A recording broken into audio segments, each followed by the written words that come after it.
بسم الله الرحمن الرحيم الحمد لله رب العالمين وصلى الله وسلم على سيدنا ونبينا محمد وآله الطيبين الطاهرين اللهم صل على محمد وآل محمد. Assalamu alaikum wa rahmatullah.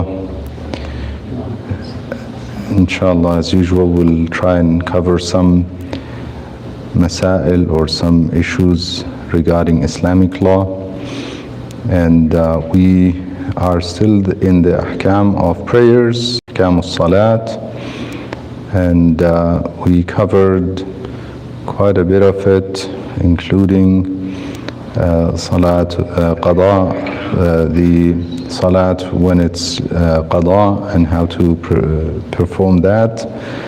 The next one I want to cover is Salatul Ayat.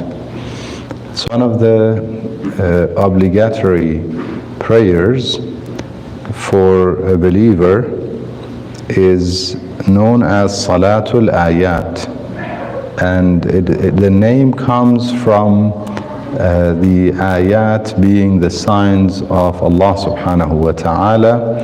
Although everything is a sign of Allah subhanahu wa ta'ala, everything around us should be a sign for us and should remind us of Allah subhanahu wa ta'ala. However, there are certain things that are more likely to remind us, mankind, of Allah subhanahu wa ta'ala, and makes people feel the need to turn to Allah subhanahu wa ta'ala. And generally speaking, these are circumstances that are extreme. So if somebody is individually, for example, sick, they're more likely to remember God. If they're individually going through trouble financially or socially, they are more likely to remember God and turn to Allah subhanahu wa ta'ala. However, collectively, when people go through certain natural disasters and phenomena that remind them of Allah subhanahu wa ta'ala, and these are referred to as ayat, signs, and some of those require a prayer known as Salatul Ayat. Salatul Ayat is 2 rak'ah. However, in each rak'ah there are 5 ruku'ah. So now you may say, well, that's 10 rak'ah. How did you call it 2 rak'ah? 2 rak'ah as in a full rak'ah that requires or includes sajdatain. So when we say a rak'ah, a prayer that's 1 rak'ah, we are counting the rak'ah and the qiyam before it, and we're counting the sajdatain after it. In this particular salat, there are 2 full rak'ah, including the sajdatain and the sitting position and the sujood position.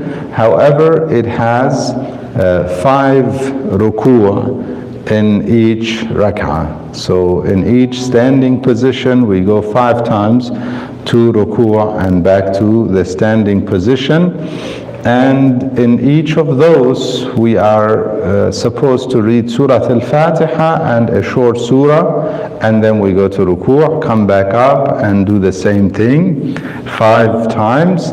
When we're done with the 5th, then we do the takbir and go to sujood, and then we repeat that again.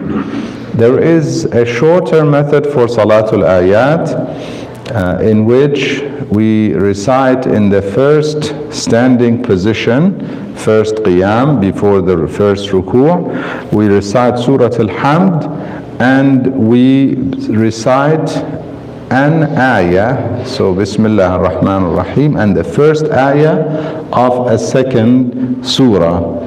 And then we break that surah down to 5 parts, and we complete it by the 5th part, or 5th ruku'ah. In this case, there is no need for repeating Surah Al-Hamd in every qiyam that we come back after the first one. So in the first one, we recite Surah Al-Hamd and Bismillah ar-Rahman ar-Rahim, the first ayah of a surah.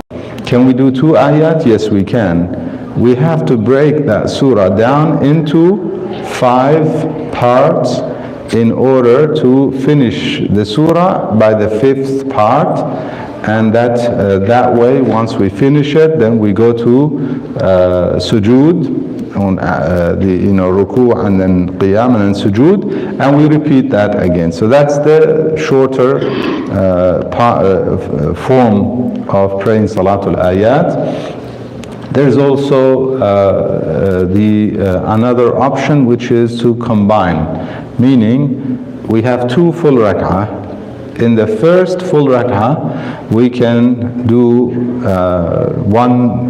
hamd and surah in each rak'ah. In the second full rak'ah, we do 1 hamd, for example, and break down a surah into 5 parts over the 5 qiyam after 5 ruku' that we perform. I hope I didn't confuse the situation. So this is, in short, Salatul Ayat. When does it become wajib? Salatul Ayat becomes wajib when we have lunar or solar eclipse. This is a must.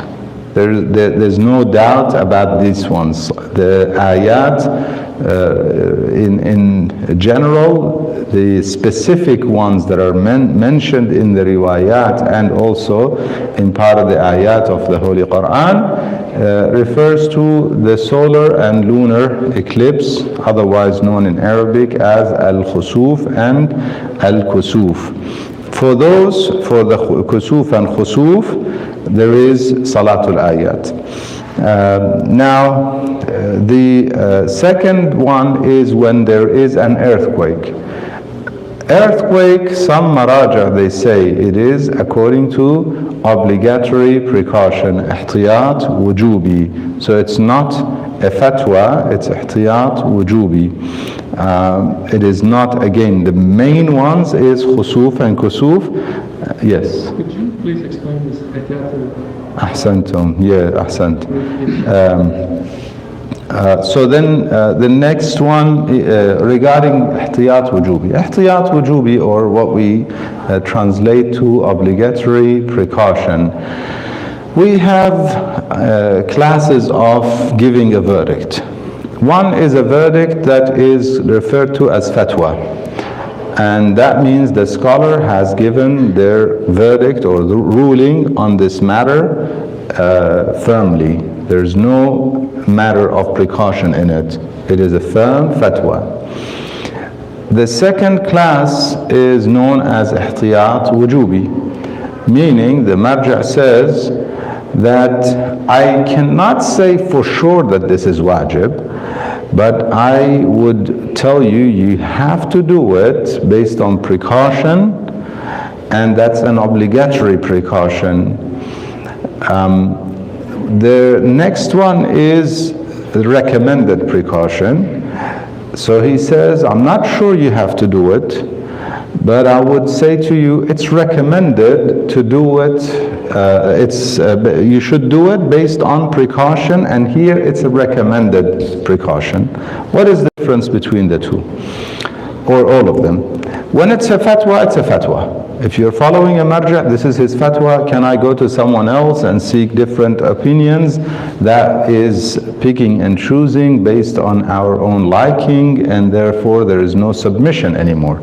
Inshallah, tonight I will speak briefly about this issue of submission, taslim. Islam is taslim. And if we don't have taslim, we're not really Muslim. If we don't submit to Allah subhanahu wa ta'ala. If I try and find the marja that suits my opinion, fits my opinion or suits my circumstances, therefore I'm not really submitting anymore. This is why if you find your marja is the most knowledgeable, which you should search for the most knowledgeable, and once you determine that he is the most knowledgeable, you follow them. When you follow them, if he gives a verdict, you have no right to say, I'm going to go and look for someone else. Because then, but if he says, I would tell you, you need to do this according to obligatory precaution, he is telling you, I don't have a fatwa.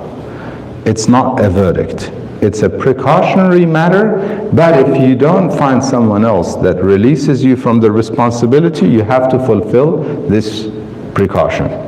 This is obligatory precaution. In other words, you have the option to go to the next level in the a'lamiyya. So the maraja are out there, you know that you're the most knowledgeable, you are following him. In that